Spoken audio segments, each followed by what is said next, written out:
Hello there folks, Jedi Supersonic here, and I'm here to bring you a special from Serenes Forest relating to Fire Emblem Warriors because we still don't have darn news.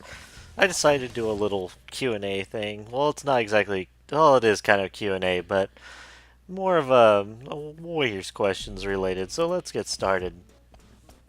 The first set of questions by the Dan Man. How would you personally differentiate seemingly similar characters when it comes to gameplay? Alright, so back in Dynasty Warriors 3, 4, 5, Cao Cao, Sun Jin, and Liu Bei, all fairly similar except they had their own kind of little edges to them.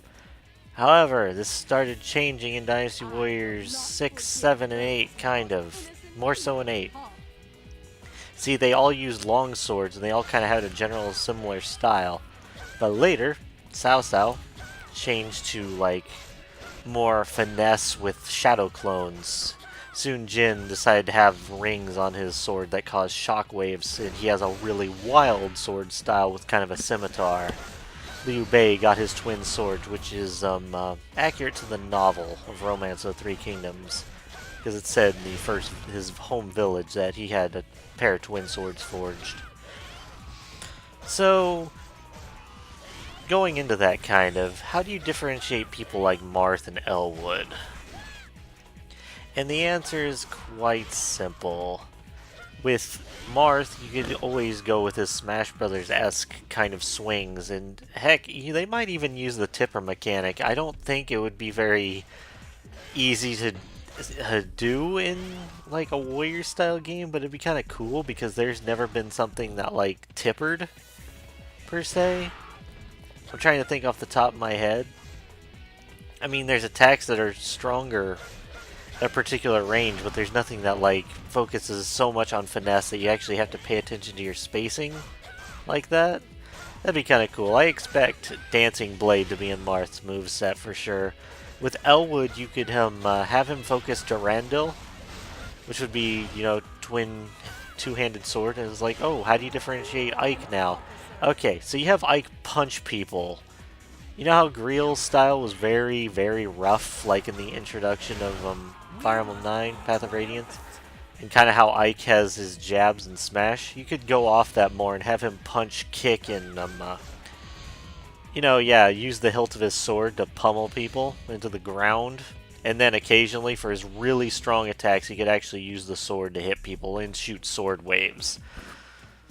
A couple others, like how you differentiate two people of the same class, like say, let's use two examples. Ryoma, what's another popular sword master, and Mia, for instance. Oh, I'm getting hate already just saying Mia. You could have Ryoma focus on lightning quick attacks, and of course, you know, his brutal like grab confirm. If you, well, it wouldn't be a grab confirm because he didn't really have grabs, but you know his critical and fates where he kicks someone and then he does an overhead swing. You could have that be one of his moves because Dynasty Warriors 4 had grapples. Wow, I am completely going on one question. Sorry about that. Okay, next question. If there's a player avatar, would you rather have them be locked to a unique weapon type with limited customization, all the Samurai Warriors Chronicles, or go full customizable character? I think I like full customizable because I like being able to choose from all the movesets and having a couple unique movesets to create characters. That's always kind of nice. They don't have to do that, but I don't think there's gonna be create a character unless they decide to go avatar route in this. Like, we're already probably gonna have Robin and Corrin, possibly Chris. Yuck, but yeah, I don't know how they're gonna attack that. So, next question, Folt. What are male Robin's chances of making it into the game? Quite high, quite high. I would be actually shocked if he wasn't. Because, you know, you of all people would probably know this more than quite a few other people, but, you know, Warriors games always have their tacticians, and Oddly enough, Fire Emblem doesn't really have too many like characters who are focused on being tacticians. Like mostly when I think of tacticians, I think of Soren, Robin, um, what's his name? The FE7 avatar of sorts. I can't even think of his name right now. It'll come to me. And you have August and stuff from like 5 and Ophi. Because it's implied Ophi's like who the player character, like who you were taking control of in Gen 1, organizing Sigurd's movements and stuff. Maybe I'm just reading too much into that. I guess Seti kinda, no not Seti, Levin? Or Leywin, sorry. But yeah, I think male Robin has a really high chance. As I said, I'd be more surprised if he wasn't there. Okay, how big would the roster be, and do you think we'll get unique NPC commanders? I am honestly going to say it's a crapshoot and just go with 30, around 30. It might be less, it might be more, but 30 for some reason is always the number that's in my head. Like when I think of Fire Emblem Warriors, it's just 30, 30, 30, 30. Unique NPC commanders, so like Tokugawa and a couple of the Sengoku Basara games, kind of. A couple other characters who were like unique, but they wouldn't allow you to play as them. I hope they don't do that, but they might for like Grima or something, if they have Grima or Medius or something in there. Let's see. Next question. Pardon me, I'm gonna butcher this. Eric Dukin.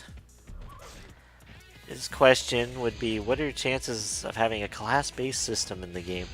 Koei likes referencing source material most of the time. I would... it's kind of a 50-50 shot. I like a class system. I don't know if they'll pull it off because it's going to be kind of awkward to like use the traditional leveling system, or they could go back to the old rank system where you ranked from level 16 to level 1. Except, it'd be the level 20 and then you rank up to another class. I don't know too much on that one, unfortunately. Volt has a couple other questions.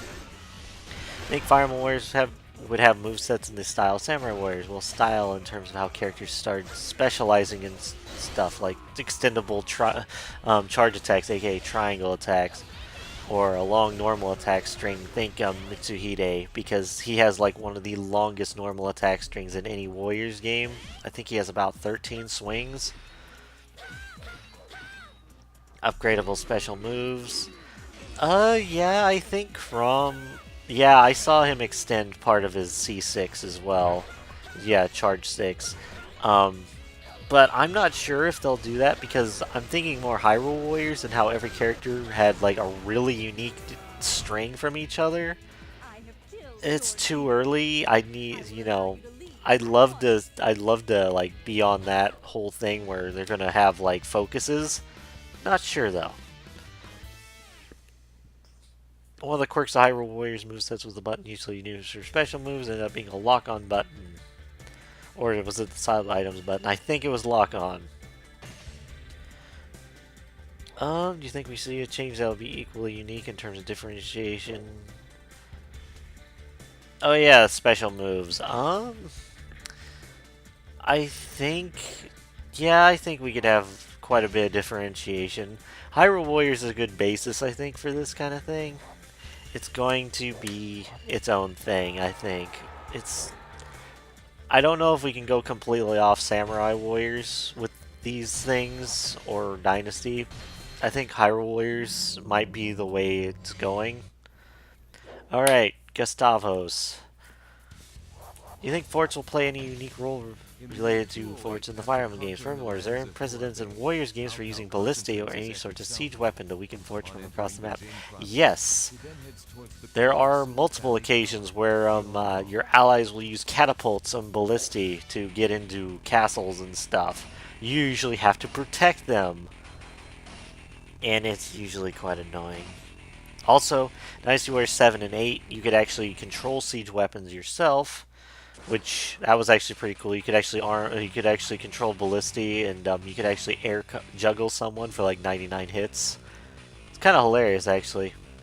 Wish I had the footage for that right now. My dad and I used to like doing that, though. Okay, Sire has 7 questions for me here, so let's see. How will weapons be handled in FE Warriors? Will it be a standard upgrade system like Heroes, so Iron, Steel, Silver, Falchion for Crom, or can characters switch around at will? Crom as a Great Lord can wield both swords and lances. On that note, weapon durability. Okay, so in the trailer, when Crom does his special, or Musu, or Musou, no, it's not Musou, it's Musu, I think, he throws a spear. So I am guessing that he's going to have some of his javelin stuff in his actual moveset, but his main weapon will be the Falchion. They might go with the Iron, Steel, Silver route. I don't think we're going to have switchable weapons like Dynasty Warriors 7 and 8. Because I think that eliminates some uniqueness. Like, even though Dynasty Warriors 8, everyone has their own weapon, kind of, still switching between them kind of eliminates uniqueness. So I hope they don't do that, actually. And I don't see them doing that, because Hyrule Warriors didn't and Samurai Warriors hasn't. How will skills play a role in FE Warriors? Oh, wait, sorry, weapon durability. No, please. If they incorporate that, it will be funny, but at the same time, it will be, irritating. Unless you have like a Diablo-style blacksmith where you go after every mission to repair it. I don't want to play like something that's kind of like Dark Cloud. I love Dark Cloud, but my weapon's breaking on me mid-fight. Ugh.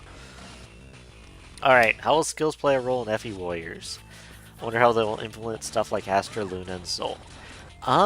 You could have them as R1 specials, like Warriors Orochi did, or yeah, like you could press R1 and you could use part of your Musu gauge to do special skills, and I assume they'd lock them to certain characters, or you could equip them, or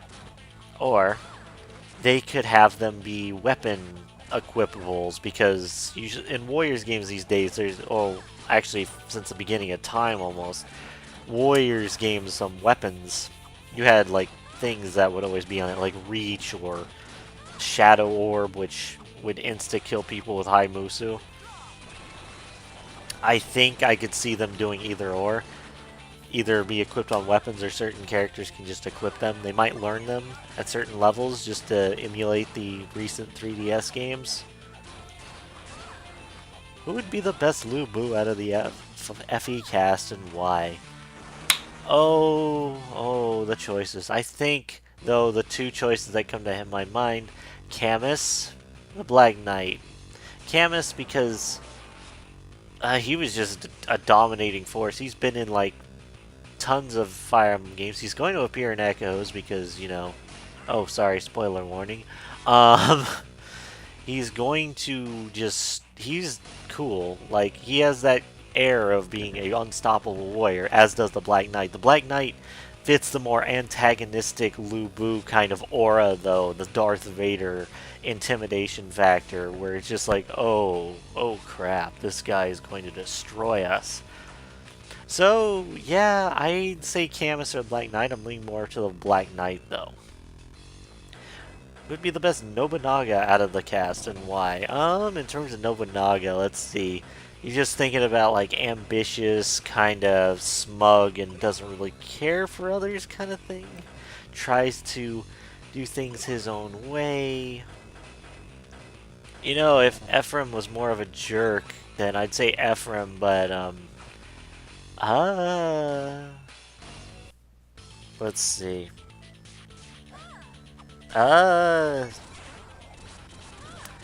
Nurgle? If he's in there? I guess.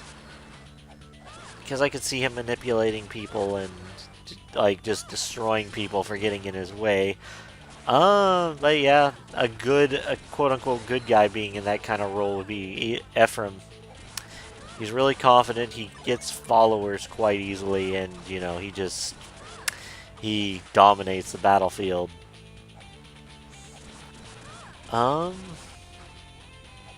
Well, I could see Lion too, but then Or Soren if he was his own faction. Like if like if Ike isn't around, Soren just becomes this gigantic prick. Actually, I want to see that now. Ike versus Soren battle. Snap out of it, Soren. Punch. I think unpromoted classes will serve as generic soldiers with promoted versions serving as officers. Yes.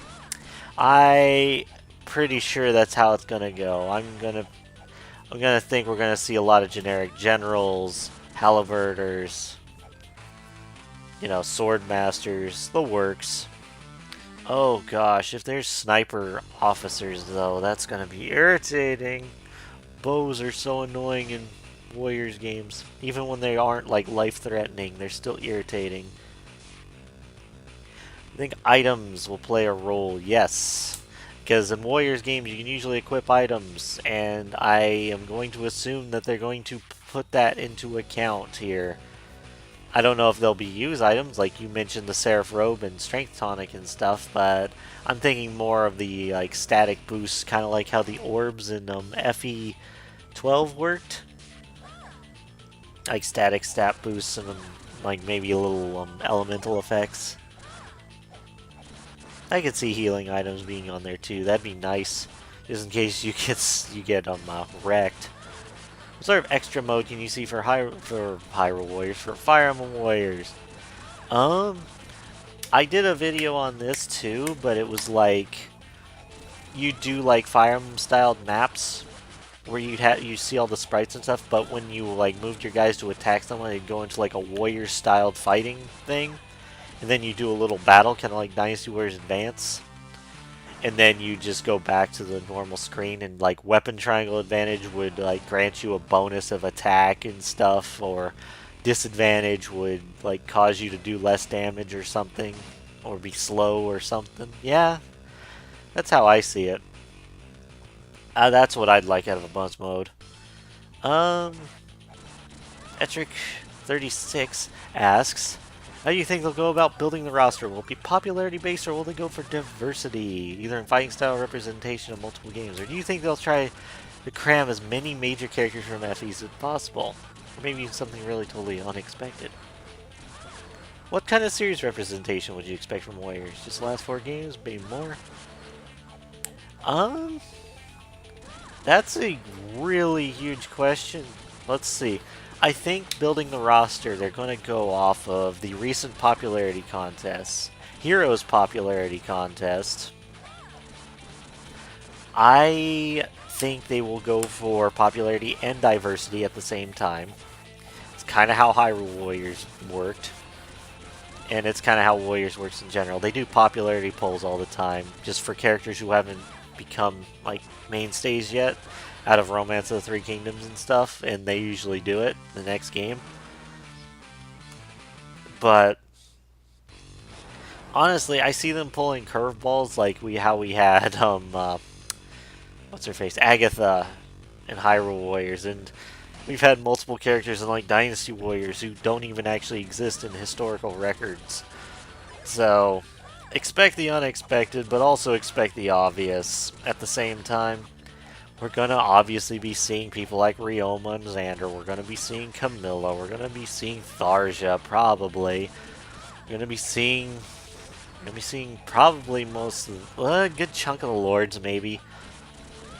I don't think just the last 4 games will get representation. I see Alib, FE6 and 7 getting quite a bit in comparison to the others. And I see Genealogy and Sacred Stones getting a few, like maybe 1 or 2 each. I don't think they'll like completely abandon every game, like a game. The representation will be uneven. I also think Alum and Celica, if they weren't already planned for the game, will be the first DLC. I also expect Ike to be there for sure, but I don't know about the rest of Tellius.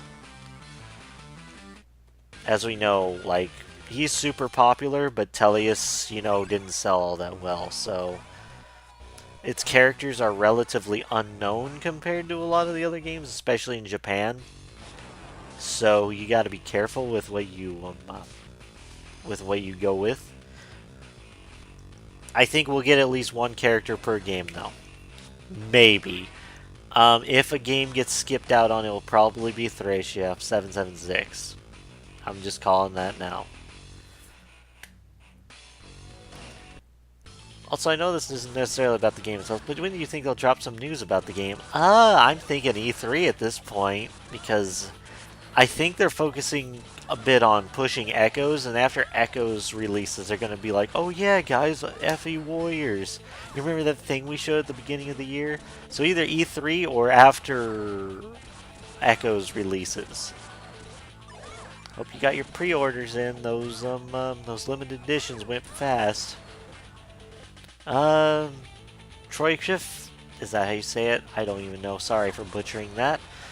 How do you think they'll balance the roster? What do you mean by that? That's a very vague question. You mean how will they balance it in terms of characters? Like, will there be overpowered people? Yes. Warriors games aren't, really balanced, but tend to be like everyone's fun except like one or two people who are like completely unbearable to play. But Hyrule Warriors managed to mostly escape that. It just had certain characters' movesets, not a character themselves, but a certain extra moveset. Okay, Slumber. What exactly did Hyrule Warriors do that made people like it more than the usual Warriors games? Can we expect the same from few? I haven't played a Warriors game since 2006 because I felt like myself getting tired of the franchise, blah, blah, blah. I think it's just that it was loyal to Zelda while also being loyal to the Warriors side of things. Warriors games have changed it up quite a bit, even though it's like not apparent on the surface level. Like, there's been a lot of tweaks over the years. I mean, Dynasty Warriors 3 is still highly regarded, though, as is 5. Like, if you were to go by Dynasty Warriors games, well, Samurai Warriors usually ranks higher because Samurai Warriors, for some reason, has a lot higher quality put into it. But if you ask any typical Dynasty Warriors fan what games are really good, they'll either say 3, 5, 8 right now. Why 3? Well, 3 is kind of what got a lot of people into the series, and it still has its really cheesy voice acting, and it kind of got everything started in terms of Warriors games, you know, being more common. 5 just did a lot of things right, and then 8 is just kind of the culmination of the good things 7 did, although 7 told the story better. 7 has probably the best telling of the RTK story that Dynasty Warriors has tried to do. Although if you want to change up in gameplay, you probably might want to try the Orochi games because they have a lot of mixtures of Dynasty and Samurai Warrior stuff in there. Plus tons of characters. But I think it's mostly that, you know, Hyrule Warriors kept enough of its core as Zelda. Like, you had your lock-ons, your dodges, your rolls, your sub-weapons, your specific boss strats. Like, it felt like Zelda, even though it was a Warriors game. And it paid a lot of homage to classic Zelda, too, which got a lot of people excited because Link shot sword beams, which he hasn't done in his, like, regular self for a long time. Like, I think it was the first time, besides Fierce Deity Link and Skyward Sword, that he had actually shot sword beams. Like, yeah, that... I know Skyward Sword was, like, right before Hyrule Warriors, but it was still kind of a cool thing that they still had them. Dalo Dask, let's see. What do you think would be the likely roster size, taking into account Hyrule? I answered that, kind of, so I'm saying around 30. That's my rough estimate. Is it feasible that class animations will be a thing? My own calculations tell me otherwise. Well, considering part of Chrome's super attack is from the Awakening video, the Battle of Two Falchions, where he fights quote-unquote Marth in the arena. He has that spinny slash. I think we're going to see animations. And of course, if Marth's doing anything close to his Smash Brothers self, that's already some Yggdrasil Swordmaster stuff, because a lot of Marth's moves in Smash actually come from FE4 and FE5 Swordmasters. So yeah, I'd expect class animations for sure. I hope to goodness that like general animations from the GBA games are considered, because I want to see those in like full 3D with like the hooks and stuff. Alright, progression trees. You think that's a likely thing? Could add a reason to level multiple members of the same class. Progression trees, like I could see skill trees because recent Warriors games have been doing that. Class trees, I'm not sure. I'm pretty sure if they have characters of the same class, they're gonna be unique enough from each other to like warrant using them all.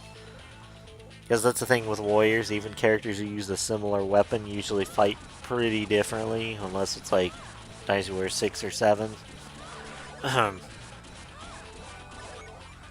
For the joke question. What characters do you think they'll have the confidence in that they'll make cool as shit? My answer is everybody, but it's yours I'm curious about. Ryoma. They'll make the siblings from Fates really overpowered and ridiculous. They're going to make so I think the people they'll make super awesome in terms of their animations will be people like Chrom, which we've already seen how ridiculous his range is, like with his his charge 6 move in the trailer, but they're gonna make people like Ryoma ridiculous. They're going to make people that like Ike have ridiculous like attacks. Like, you remember his swing from Radiant Dawn? They took out like 6 people with one swing. I bet you Ike will have something like that when he's in the game. They'll make Lyn like slash through people, because I'm under the impression Lyn's gonna be there. I'm just saying that now because Heroes votes, but I might be wrong. I'm still pressing that. My press turns. But anyways, yeah, they're gonna focus on the main. When it comes to super cool characters, they'll go with the fan favorites on that.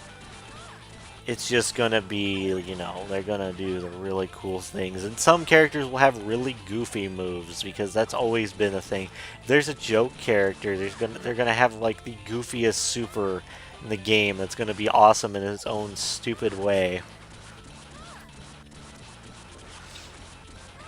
And let's see. And to close us out, Soldai. What maps do you think will be featured in Fire Emblem Warriors? I think Marth's first map. I think the bridge between Dan and Crimea. I can't remember the name of the bridge, unfortunately. Grima's back will be a stage. I almost guarantee it, because they'll pull that. With Fate, I see the Opera House. The Opera House would be a good one. Yeah, the Opera House, please. Like, of any of the Fate's locations, that's the one I remember the most. If they do the Rainbow Sage Tower for like these... You remember in Samurai Warriors how there was like a scaling tower which was kind of endless and you had a bunch of random missions happen? We'll just do that with the Rainbow Sage Tower instead. Yeah, I think that would work. I could see them using the Dragon Gate from FE7. That'd be kind of neat. Hopefully dragons aren't obnoxious. If you had to pick one feature, gameplay mechanic, game mode from either Dynasty Warriors or Samurai Warriors and have it in Fire Emblem Warriors, Extreme mode. I like the endless kind of roguelike mode. So yeah, Extreme mode or the Tower mode I mentioned from Samurai Warriors. One of those. Who's that one character you think is going to be awkward to use, as in a terrible moveset? Funny enough, I think they're gonna... I think they're gonna put Donald in the game, and he's gonna be hilariously bad on purpose. But then, like, after a certain point, he'll get like some special like charge move or something that'll make his moveset actually kind of decent.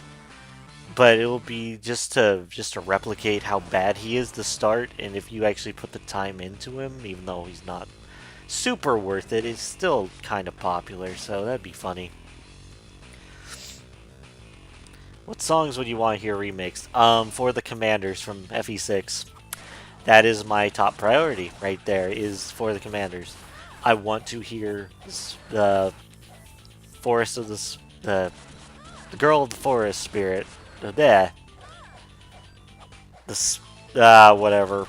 Chapter 1 of FE4, I can't even contemplate the actual name. Also, Lion King Eldegain.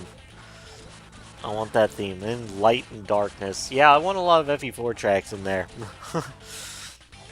The Tragic Prince from FE8 would be nice, as would most of its map themes. Companions from FE7.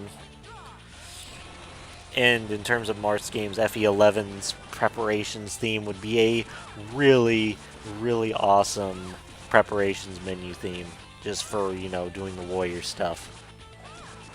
I'd also want to hear, like, a couple, Lost in Thoughts All Alone, like a rock ballad version would be kind of cool. I'm not the biggest fan of that song. I like the mixes at the end of each, like, of the 3 Fates routes. Like, it's a nice song. I didn't like it at first, but then it grew on me, and it's still kind of growing on me. But yeah, we need a rock ballad version of it. And that's the last of the questions. So I appreciate this, guys. I really enjoyed doing this, actually. So I probably will actually do this in the future. So I hope you enjoyed this. I hope you enjoyed the footage in the background.